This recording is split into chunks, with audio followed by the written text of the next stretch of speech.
What is up guys, doing a pretty random video today that might be interesting if you like vinyl records or thinking about starting your collection. I'm gonna give you a few very useful tips for collecting records and eventually show you my collection. So record sales in 21st were the highest in the past 30 years, selling more than CDs. The obvious question you might ask is, why people still buy music if we can simply listen to it on internet? Sure, many collectors are searching for first pressings of iconic albums, but there is one more answer. Vinyl records sound much better than the music on our smartphones. Music we listen to every day is usually stored as digital MP3 file. MP3 is a lossy format which sacrifices audio information for a smaller file size. On the other hand, vinyl record is an analog format and is far more high quality because no audio data is lost when pressing a record. Of course, you can download high resolution digital audio files, but analog can sound more natural, well, at least in my personal opinion. It sounds more alive, sort of like, as all my records literally sound different. With some I hear perfectly balanced instruments such as drums, guitars, some records have incredible vocals like a singer is right in front of me and performing live. However, going a step further in audio quality requires a bit more thinking than 2 clicks on your smartphone. Before buying, always check the condition of a vinyl record. Vinyl is a physical audio format which can be scratched if not carefully handled. That's why we have all the different record conditions. A mint record has never been played or removed from its package. This record will play perfectly and it's incredibly valuable. Next we have is near mint record. Near mint record has been played a few times but shows little to no markings. Excellent record has light marks and audio distortions that are very difficult to hear. With very good plus record, further faults are acceptable like background crackle, but that do not affect the listening experience at all. It's a solid investment and buyers are usually happy with this condition. Very good record is undamaged but has a surface noise and light scratches that are deep enough to fill with a fingernail. It usually sells for no more than 25% of near mint record.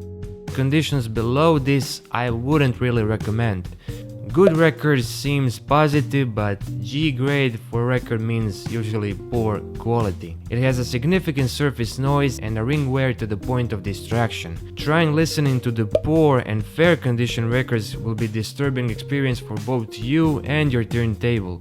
Noise issues, skipping, cracked records is common with this condition. Next important thing to take into consideration is the pressing of a record. Thousands of different pressings are being sold out there. But believe me, you cannot go wrong with high quality US, UK, German, Holland and Japan pressings. I have a few records with German label in my collection and all sound incredible. Before collecting records, of course, you will need a record player or turntable. Now there's a difference between those two. A record player is an overall audio setup that includes a pair of speakers and an amplifier along with the turntable. The main advantage is having everything already set. You just have to simply plug it in and start listening to the music. Turntable is a standalone unit that doesn't come with speakers and amplifier, but a quality turntable will always beat a quality record player. You can constantly upgrade your turntable by getting new speakers, amplifiers, which will result a better sound quality, and the more money will be taken out of your pocket. If you choose to go with turntable, you will also need to purchase a preamp, amplifier and speakers. If you're low on budget, try finding a turntable with built-in preamp and an active speakers with built-in amplifier. Just take a look at my simple setup here. Basically, this is a turntable Audio-Technica LP60 that I purchased for only $100. Probably cheapest option out there that still gives you great sound quality. I never had any problems with it and I would highly recommend it if you're low on budget. However, it is an automatic turntable, speed is adjustable but you cannot change the tracking force. And tracking force shouldn't go above 3.5 grams because the needle will press the record too hard and might cause damage to your record. I personally haven't noticed any audio distortions on my records. I believe it's perfectly safe. This turntable does come with a built-in preamp, so you do not need to buy it separately. All you need is an amplifier and speakers. But because I'm kinda poor, I just plugged my cable into the back of this old radio. Literally all I spent on this equipment was $100, and I still get a great sound quality. So I can only even imagine how better the audio quality would be if I only have an amplifier extra. Now vinyl records collect dust, which cause famous and to some people pleasable vinyl pops and clicks. But playing a dirty or dusty records can prematurely wear down or damage your vinyl grooves. So don't let your records get dirty, always clean them. Record brushes and carbon fiber brushes are commonly used to clean vinyl before spinning. If your record is too dusty, consider deep cleaning. Absolute cheapest method is to place a very small drop of soap in a bowl and fill it with a warm distilled water, and then soak a sponge in the bowl and gently wipe the record in a clockwise motion. Let it dry, and I would recommend to put it in an anti-static inner sleeve for vinyl records, just for an extra protection. So those were some of the useful tips, and now let me show you my records collection. First we have an LP, American Graffiti. This is an actual soundtrack of first George Lucas film. It's a coming of age film. This album has the best, the very best of rock and roll, the 50s and the early 60s. If you're a fan of 50s music, this is absolutely the best compilation album you can get. I started kind of listening to disco about a year ago.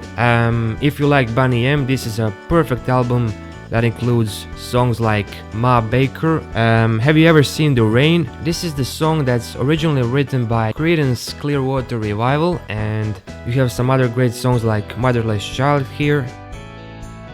Dire Straits Communique. Oh, as a kid I was a huge fan of Dire Straits. This album has tracks like Once Upon a Time in the West, a song about an actual Sergio Leone's film from the late 60s named Once Upon a Time in the West. Dire Straits Brothers in Arms. This is not my favorite Dire Straits album, but one of my favorite albums of all time. I just love this album. So many great tracks on this one. So Far Away, a beautiful, nice, easygoing opening track. Then we have a blasting Money for Nothing, Walk of Life. It all ends with Brothers in Arms. If you're not familiar with Eric Carmen, he sings a song called Hungry Eyes for a film, Dirty Dancing. While this album doesn't include that song, it has All By Myself, a very beautiful track that I've heard in a TV show Friends.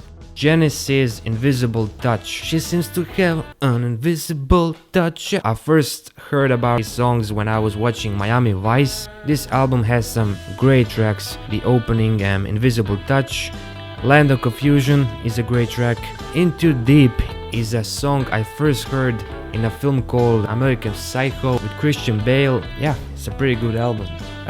Paul Young, No Less. You might have heard of Come Back and Stay song. By the way, this is a very cheap album. I paid this album for about $2, which is like nothing. Of course, if you're collecting records, you gotta have Pink Floyd, Dark Side of the Moon. This is the album that was actually given to me by my friend Carla from college. And thank you, Carla, if you're watching this video. I really appreciate that. Yeah, you cannot go wrong with fantastic Pink Floyd. Oh, and now we have the Rolling Stones, Rolled Gold. This is a compilation album. It has like the best of the Stones from the 1960s. I'm a huge fan of the Rolling Stones. I started listening to them about a year ago, and literally every day I listen to them on turntable, or if I'm not at home, on my smartphone. My favorite Stones period would be from 66 to around 72. That's the period when they released incredible albums. I always felt sorry for Brian Jones. He sadly died in 69. He was such a great, talented guy who could, play various different instruments, and he founded the Rolling Stones group. But Stones haven't stopped playing. This second album is an album called Rewind. It has Brown Sugar, Undercover of the Night. If I have to pick my favorite Stones track, it would be Ruby Tuesday. I absolutely love that track. And Charlie Watts, drummer of the Stones, also passed away. That really shocked me, you know, that can be possible. I mean, these guys, they live forever, right? I always wanted to go to their concert, but now that Charlie Watts has passed away. Anyways, the next album here I have is Saturday Night Fever soundtrack. Bee Gees, an incredible group that started in the 60s. They literally became so popular when they switched to disco. You know, if you're a fan of disco, this is the album you should get. Simon and Garfunkel's greatest hits. You know, I first heard about these guys when I watched Graduate with Dustin Hoffman and Mrs. Robinson, my favorite Simon and Garfunkel song. The last LP I got here is Temptations' album Masterpiece. Here we have the back. Now let me show you my singles. I have 4 more records here. Gloria Gaynor, I Will Survive, substitute single. Baccara, Yes Sir, I Can Boogie, and Cara Mia. A lot of disco. Here I have the Stones single, Start Me Up, and on the other side it has No Use in Crying. Is such a beautiful song by the Stones. It's from their album Tattoo You. The last single I got here, this is the Animals, a single, House of the Rising Sun. Sadly they break up in the late 60s at the peak of their popularity actually. But anyways, what an incredible group, and Eric Burdon, the lead singer, has an amazing vocals. So that was my vinyl records collection, guys. See you guys next time. Thank you for watching.